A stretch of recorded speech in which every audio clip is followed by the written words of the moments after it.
পরিবারের ঋণ খেলাপি নিয়ে ইউটিউবার রাফসানকে ঘিরে চলছে নানা আলোচনা সমালোচনা। এর মধ্যে এলো আরেকটি নতুন খবর। ইউটিউবার রাফসানের ইলেকট্রোলাইট ড্রিঙ্ক ব্লু তৈরির কারখানায় অভিযান চালিয়েছিল ভ্রাম্যমাণ আদালত।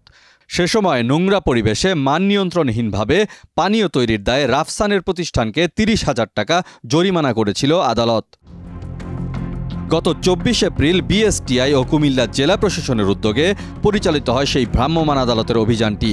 সম্প্রতি রাফসান তার ছোট ভাই খ্যাত কন্টেন্ট ক্রিয়েটর ইফতেখার রাফসানের পরিবারের ঋণ খেলাপির খবর সামনে আসার পর এবার সামনে এলো তার কারখানাতে অভিযানের খবর। মেসার্স ব্লু বেভারেজ কুমিল্লা সদর উপজেলার সিটি কর্পোরেশন এলাকার বিসিক শিল্পনগরী B33 ব্লকে অবস্থিত। প্রতিষ্ঠানটি কোনো রকম মোড়কজাতকরণ নিবন্ধন সনদ গ্রহণ না করেই ইলেকট্রোলাইট ড্রিঙ্ক প্রস্তুত করে আসছিল। অভিযানকালে দেখা যায় কোনো স্বয়ংক্রিয় পানীয় তৈরির মেশিন ছাড়াই ড্রিঙ্ক উৎপাদন করে তা বোতলজাত করা হচ্ছে এবং লেবেল লাগানো হচ্ছে রাফসানের ব্লু ড্রিঙ্ক নামের।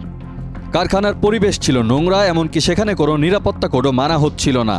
কারখানায় কোনো পরিমাপ যন্ত্র না থাকায় আন্দাজে বোতলজাত করা হচ্ছিল পানীয়।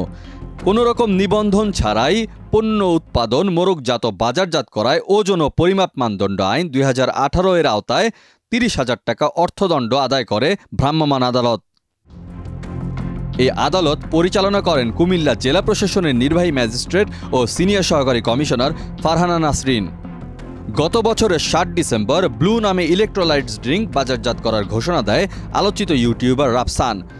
তখন লিচু ও তরমুজের ফ্লেভার দিয়ে ২ ক্যাটাগরিতে তারা দেশের বিভিন্ন পয়েন্টে ব্লু বাজারজাত শুরু করে। মূলত ডিজিটাল মার্কেটিং এবং ইনফ্লুয়েন্সার মার্কেটিংয়ের সহায়তায় তারা এই পণ্য বাজারজাত করত। বিশ্বখ্যাত ইনফ্লুয়েন্সার লোগান পল ও KSI ড্রিঙ্ক প্রাইমের মার্কেটিং স্ট্র্যাটেজির অনুপ্রেরণায় রাফসানের ব্লু বাজারজাত হচ্ছিল।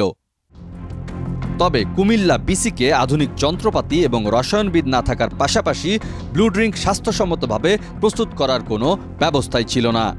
ডেস্ক রিপোর্ট, দেশ রূপান্তর।